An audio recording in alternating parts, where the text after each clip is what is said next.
أعوذ بالله من الشيطان الرجيم.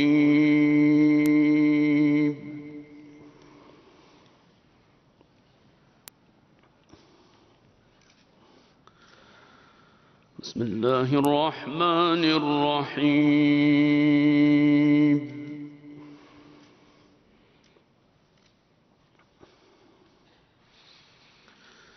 ما كان على النبي من حرج فيما فرض الله له،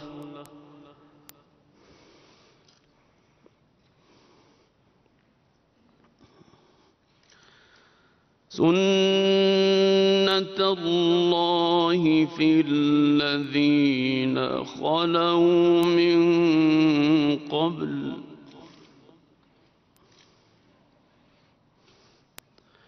وكان أمر الله قدرا مقدورا.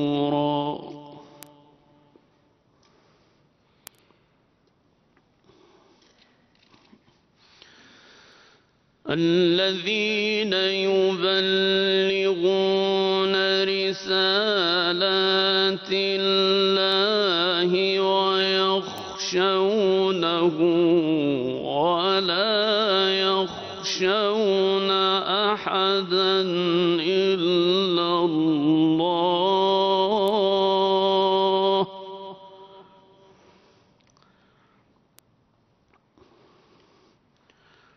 وكفى بالله حسيبا.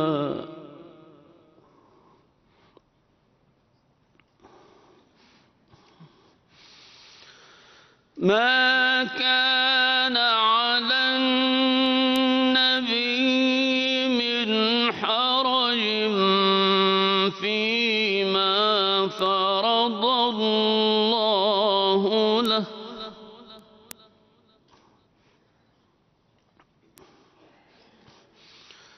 سنة الله في الذين خلوا قبل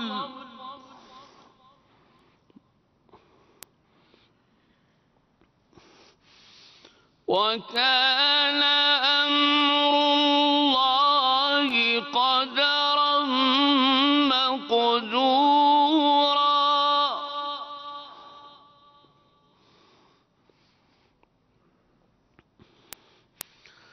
الذين يبلغون رسالات الله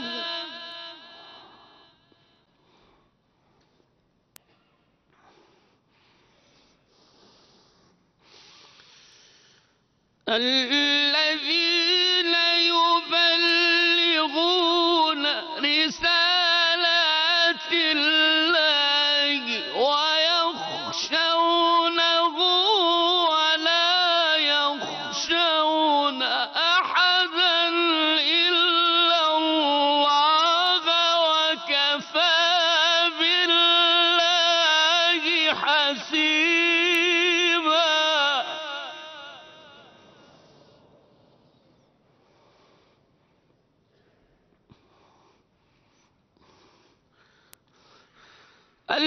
الذين يبلغون رسالات الله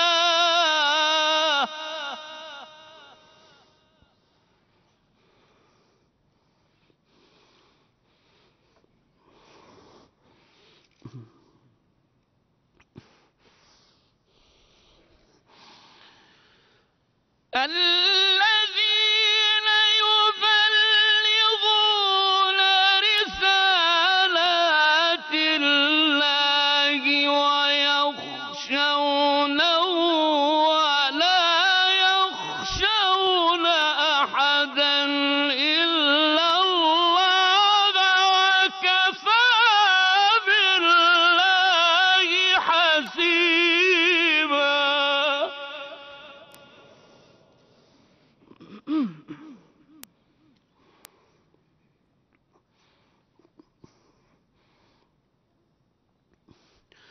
وكفى بالله حسيبا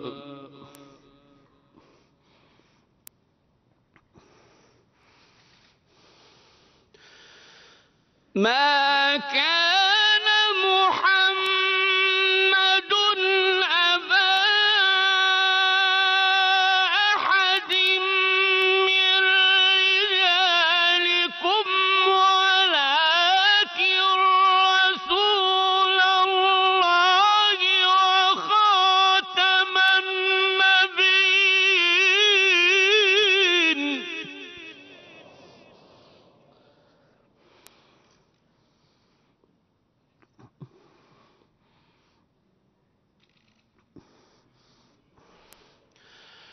ولكن رسول الله وخاتم النبيين وكان الله بكل شيء عليما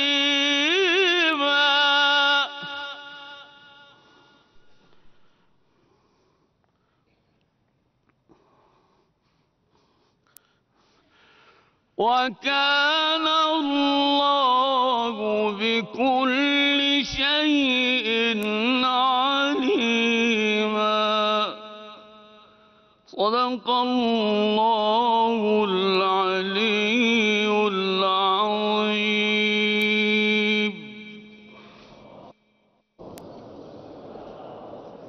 طيب الله أنفسكم إن شاء الله.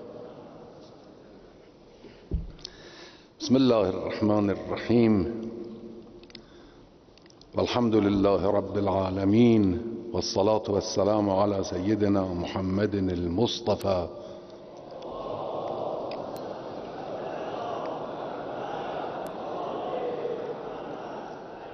وآله الأطيبين وصحبه المنتجبين ومن تبعهم بإحسان إلى يوم الدين.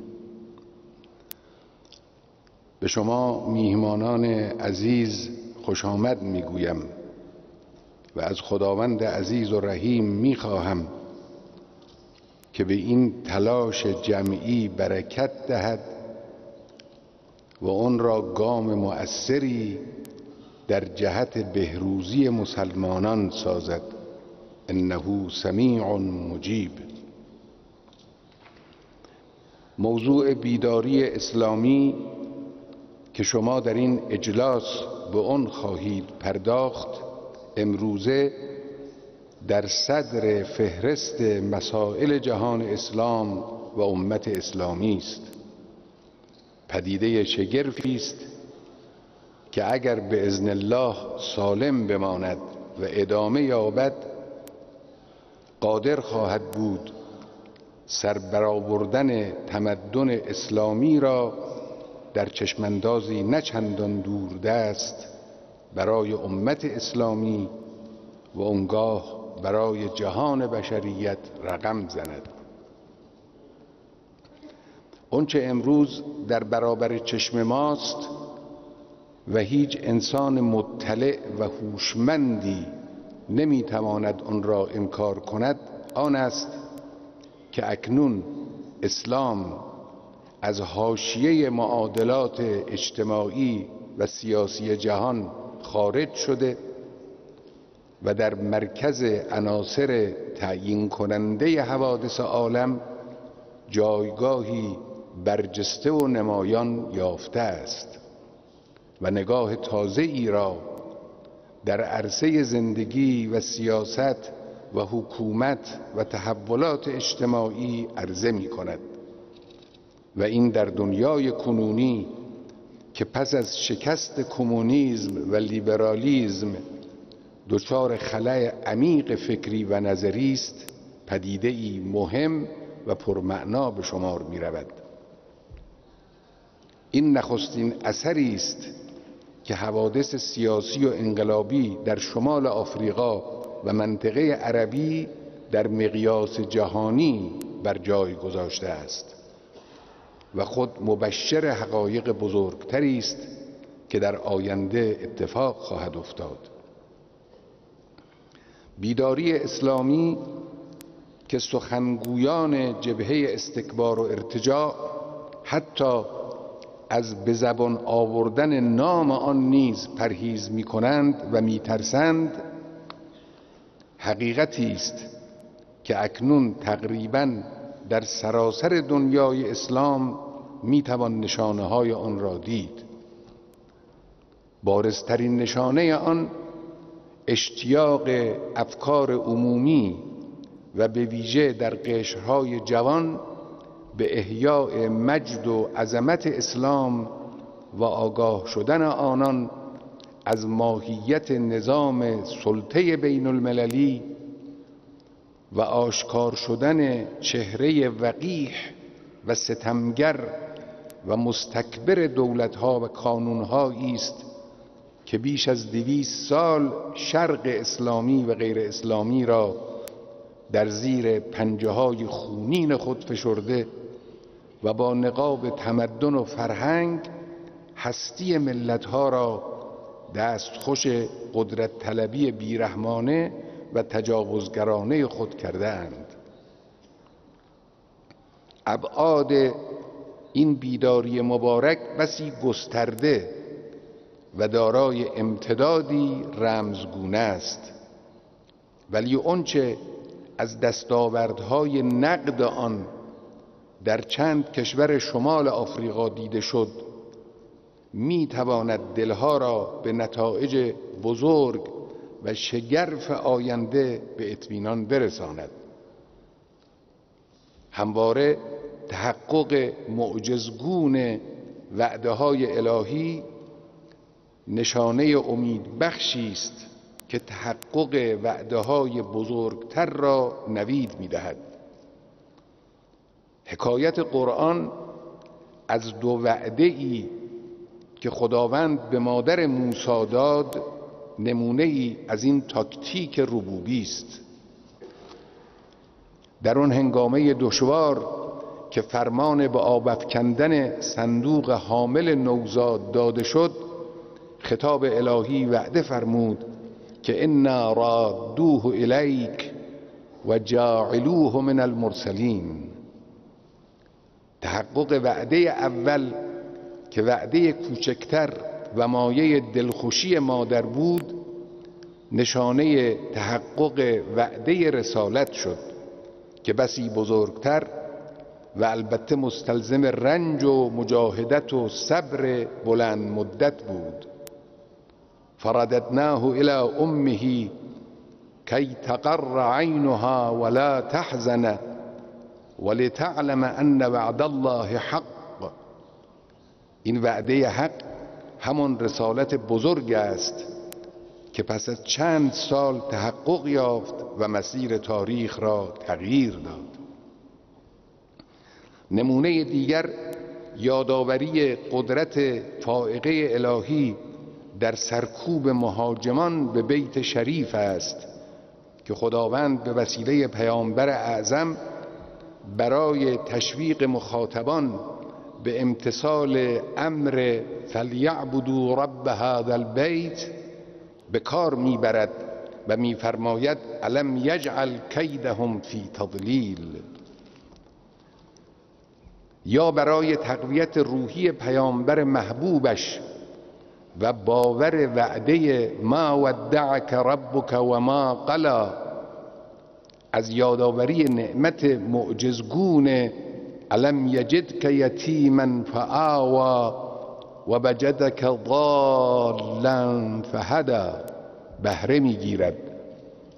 و چنین نمونه‌هایی در قرآن بسیار است.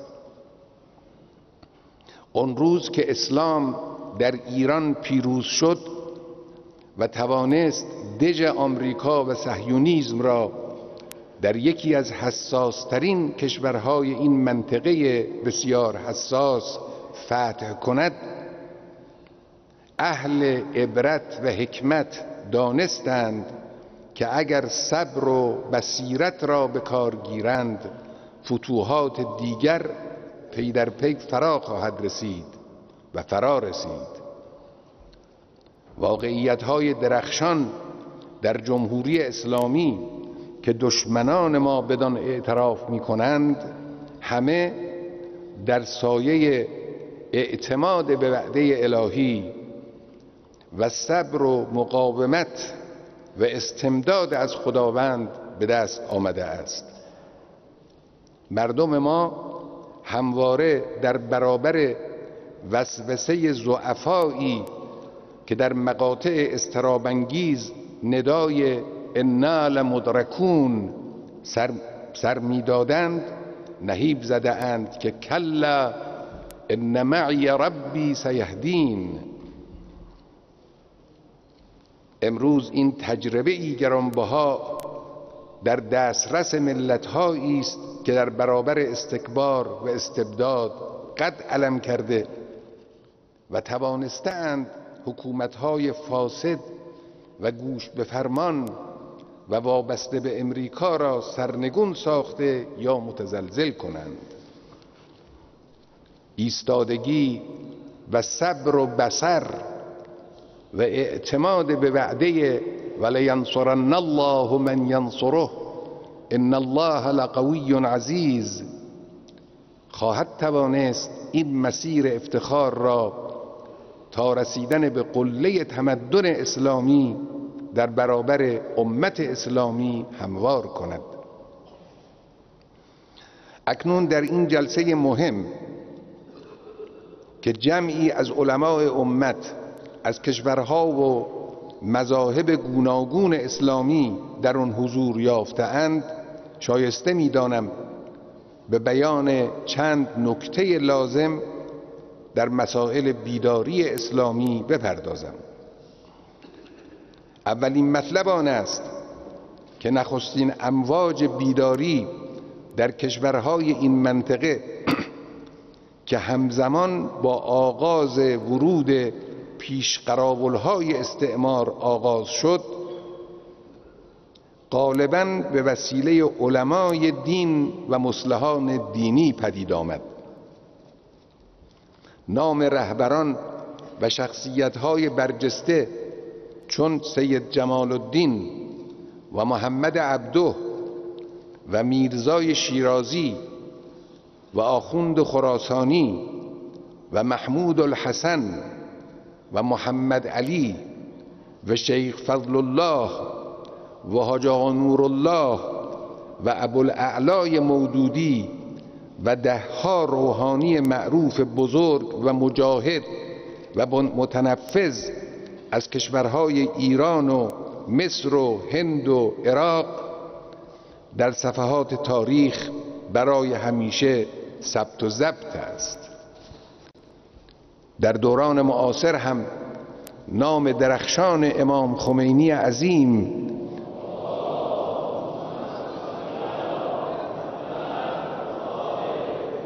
چون ستاره پرفروغی بر تارک انقلاب اسلامی ایران می درخشد.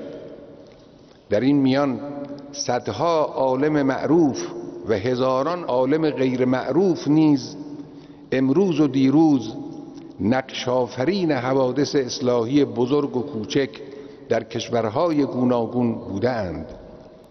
فهرست مصلحان دینی از قشرهای غیر روحانی همچون حسن البنا و اقبال لاهوری نیز بلند و اعجاب انگیز است.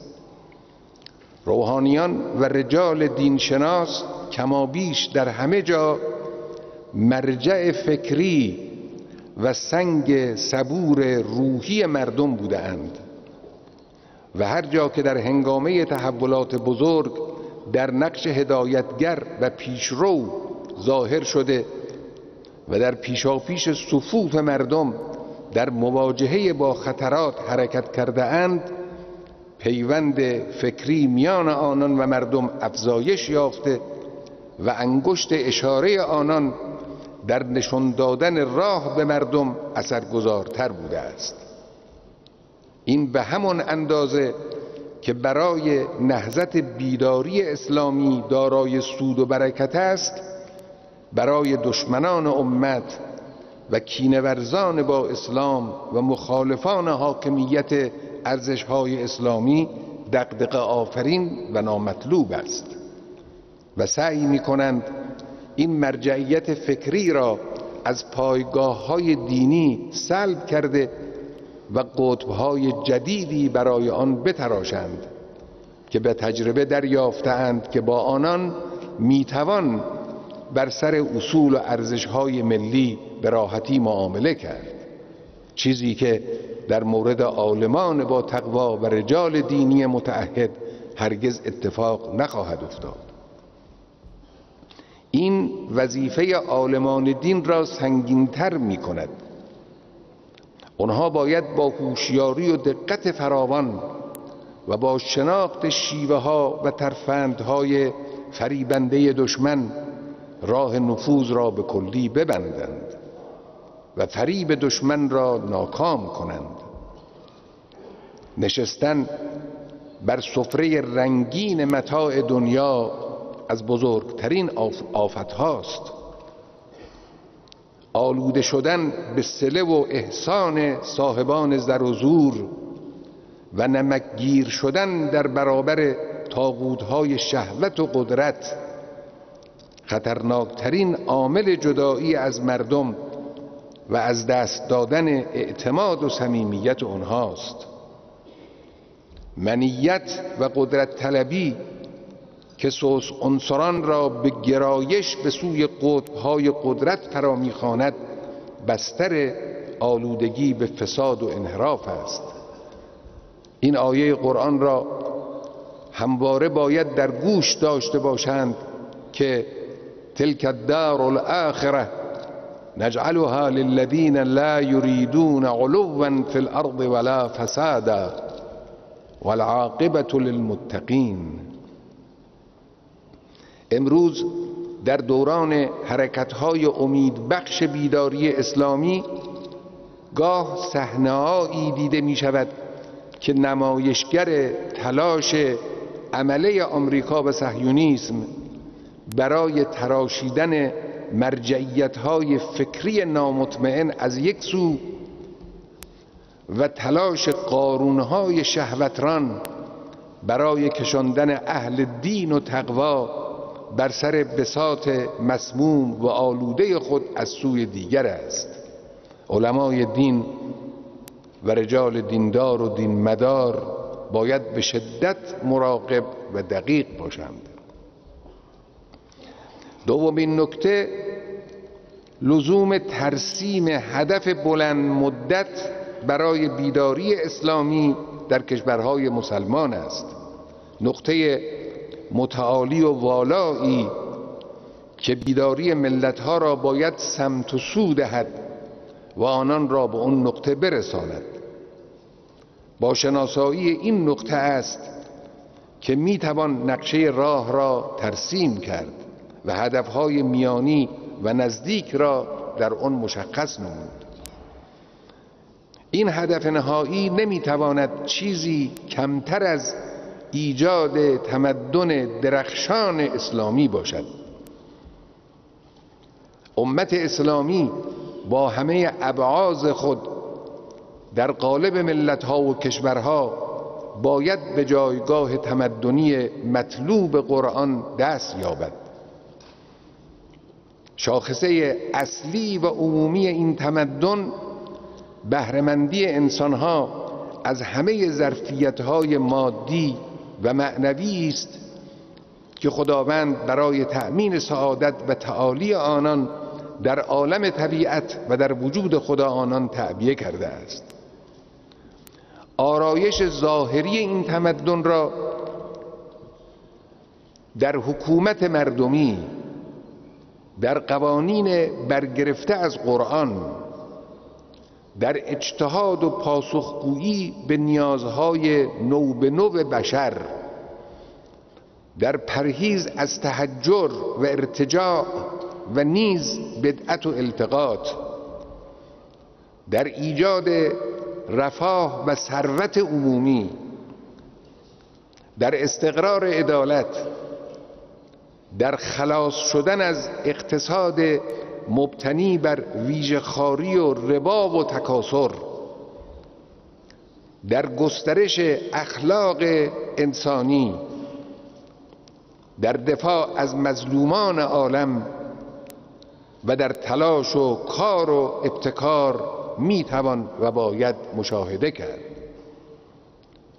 نگاه اجتهادی و عالمانه به عرصه‌های گوناگون، از علوم انسانی تا نظام تعلیم و تربیت رسمی و از اقتصاد و بانکداری تا تولید فنی و فناوری و از رسانه‌های مدرن تا هنر و سینما و تا روابط بین الملل و غیره همه از لوازم این تمدن سازی است. تجربه نشان داده است که اینها همه کارهای ممکن و در دسترس توانایی‌های جوامع ماست. نباید با نگاه شتاب زده یا بدبینانه به این چشمانداز نگریست.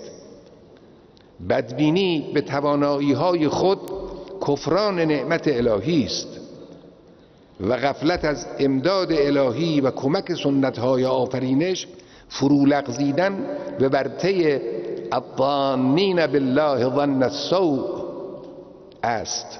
ما می توانیم حلقه انحصارات علمی و اقتصادی و سیاسی قدرت‌های سلطه‌گر را بشکنیم و امت اسلامی را پیشرو احقاق حق اکثریت ملت‌های جهان که اینک مقهور اقلیت مستکبرند باشیم.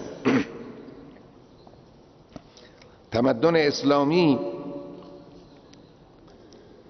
اسلامی می تواند با شاخصه های ایمان و علم و اخلاق و مجاهدت مداوم اندیشه پیشرفته و اخلاق والا را به امت اسلامی و به همه بشریت هدیه دهد و نقطه رهایی از جهانبینی مادی و ظالمانه و اخلاق به لجن کشیده‌ای که ارکان تمدن امروزی غربند باشد. مطلب سوم آن است که در نهضت‌های بیداری اسلامی باید تجربه تلخ و دهشتناک تبعیت از غرب در سیاست و اخلاق و رفتار و سبک زندگی مورد توجه دائم باشد. کشورهای مسلمان در بیش از یک قرن تبعیت از فرهنگ و سیاست دولت‌های مستکبر با آفات مهلکی همچون وابستگی و ذلت سیاسی، فلاکت و فقر اقتصادی، سقوط فضیلت و اخلاق، عقب ماندگی خجلت‌آور علمی دچار شدند و این در حالی بود که امت اسلامی از سابقه‌ای افتخارانگیز در همه این عرصه‌ها برخوردار بود. این سخن را نباید به معنی دشمنی با غرب دانست. ما با هیچ گروهی از انسانها به خاطر تمایز جغرافیایی دشمنی نداریم. ما از علی علیه السلام آموخته ایم که درباره انسانها فرمود اما اخ لک فی الدین او نظیر لک فی الخلق. ادعانامه ما علیه ظلم و استکبار و تحکم و تجاوز و فساد و انحطاط اخلاقی و عملی است که از سوی قدرت‌های استعماری و استکباری بر ملت‌های ما وارد شده است. همکنون نیز تحکم‌ها و دخالت‌ها و زورگویی‌های آمریکا و برخی دنبال روانش در منطقه را در کشورهایی که نسیم بیداری در آنها به طوفان قیام و انقلاب بدل شده است مشاهده می‌کنیم. وعده‌ها و وعیدهای آنان نباید در تصمیم‌ها و اقدام‌های نخبگان سیاسی و در حرکت عظیم مردمی اثر بگذارد. در اینجا نیز باید از تجربه‌ها درس بیاموزیم.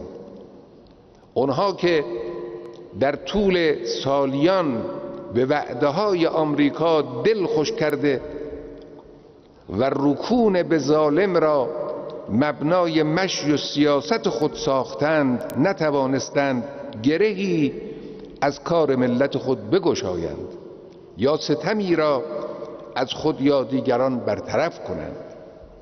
آنها با تسلیم در برابر آمریکا نتوانستند از ویرانی حتی یک خانه فلسطینی در سرزمینی که متعلق به فلسطینیان است جلوگیری کنند.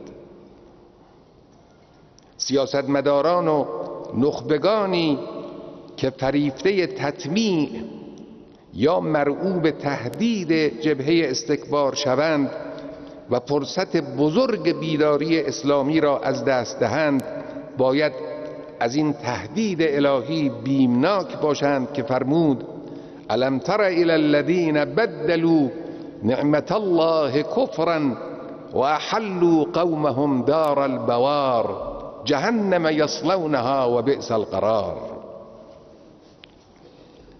نکته چهارم آن است که امروز یکی از خطرناکترین چیزهایی که نهضت بیداری اسلامی را تهدید می کند اختلاف افکنی و تبدیل این نهضت‌ها به معارضه‌های خونین فرقه‌ای و مذهبی و قومی و ملی است.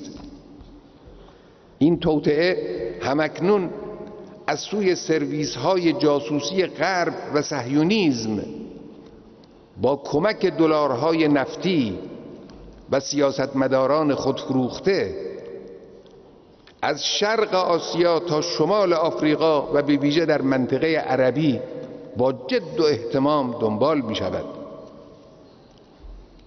و پولی که می توانست در خدمت بهروزی خلق خدا باشد خرج تهدید و تکفیر و ترور و بمبگذاری و ریختن خون مسلمانان و برافروختن آتش کینه‌های دراز مدت می گردد.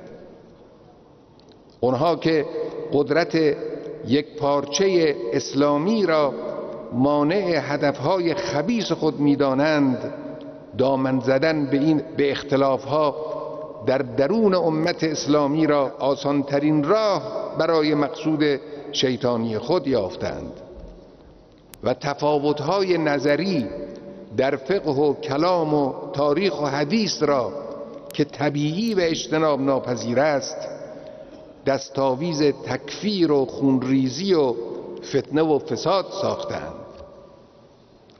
نگاه هوشمندانه به صحنه درگیری‌های داخلی دست دشمن را در پس این فاجعه ها به روشنی نشان می‌دهد. این دست غدار بیشک از جهل‌ها و عصبیت‌ها و سطحی نگری‌ها در میان جوامع ما بهره برداری می‌کند و بر روی آتش بنزین می‌ریزد. وظیفه مصلحان و نخبگان دینی و سیاسی در این ماجرا بسیار سنگین است.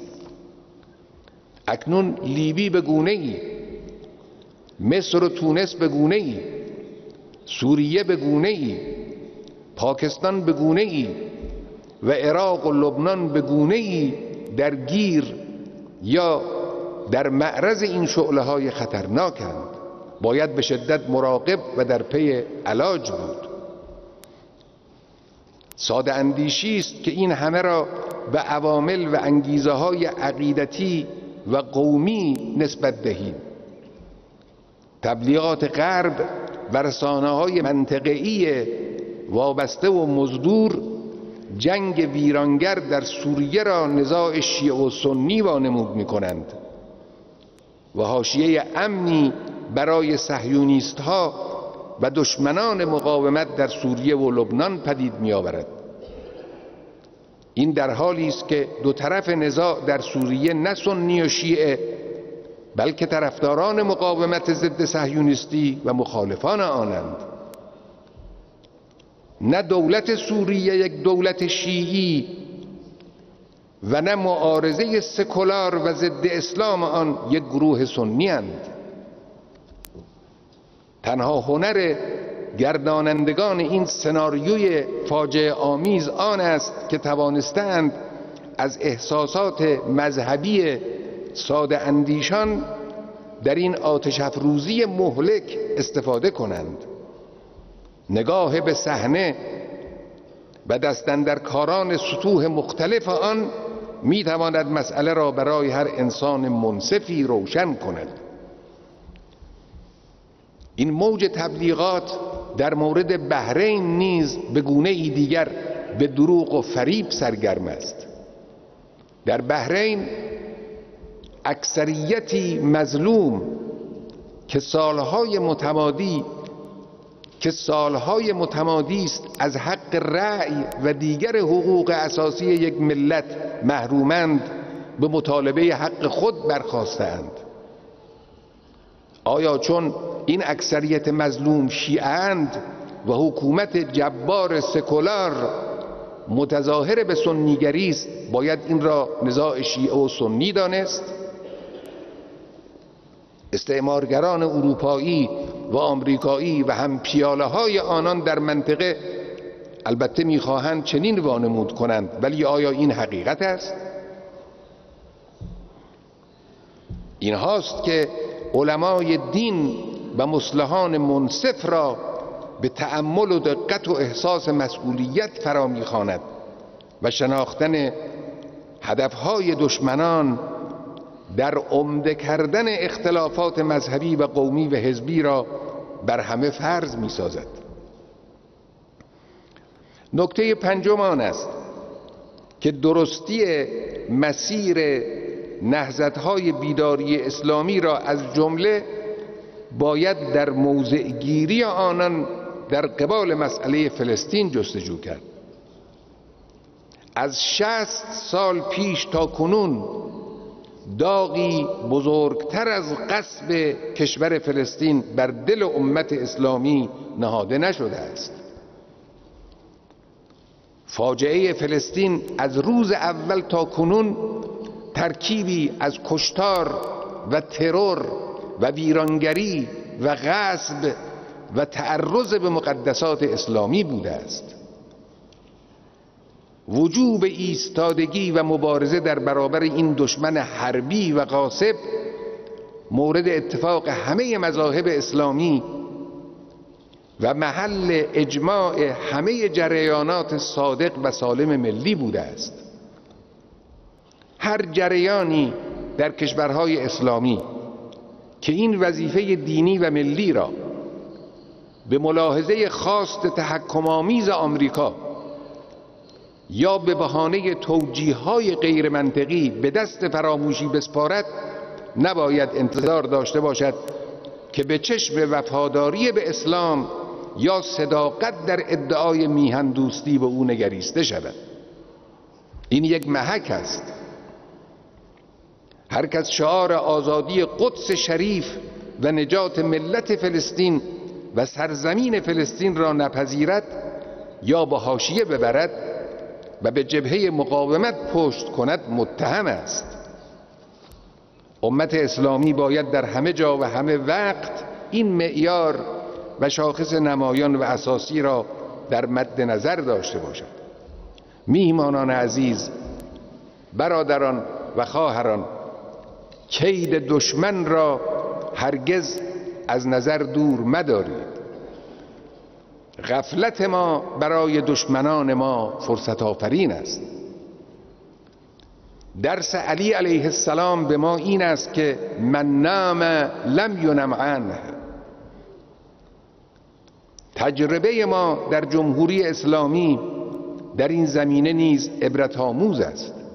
با پیروزی انقلاب اسلامی در ایران، دولت‌های مستکبر غربی و آمریکا که مدت‌های مدید پیش از آن طاغوت‌های ایرانی را در مشت خود گرفته و سرنوشت سیاسی و اقتصادی و فرهنگی کشورمان را رقم می‌زدند و نیروی پرقدرت ایمان اسلامی در درون جامعه را دست کم گرفته و از توان بسیج و هدایت اسلام و قرآن بیخبر مانده بودند، ناگهان به غفلت خود پی بردند و دستگاه‌های حاکمیتی و سرویس‌های اطلاعاتی و اتاق‌های فرمان آنان به کار افتادند تا شکست فاحش خود را جبران کنند.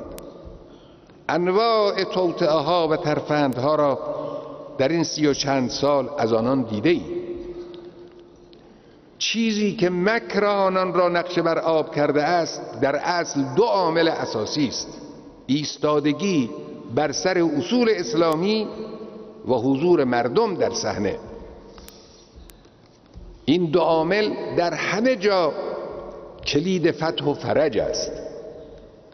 عامل اول به وسیله ایمان صادقانه به وعده الهی و عامل دوم به برکت تلاش مخلصانه و تبیین صادقانه تضمین می شود.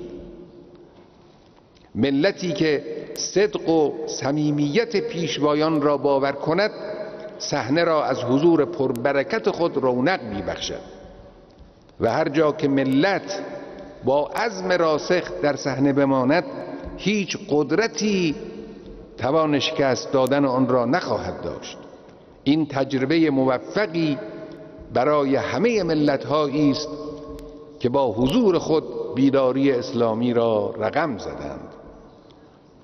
از خداوند متعال هدایت و دستگیری و کمک و رحمتش را برای شما و همه ملت‌های مسلمان مسئلت می‌کنم. و السلام علیکم و رحمت الله و برکاته.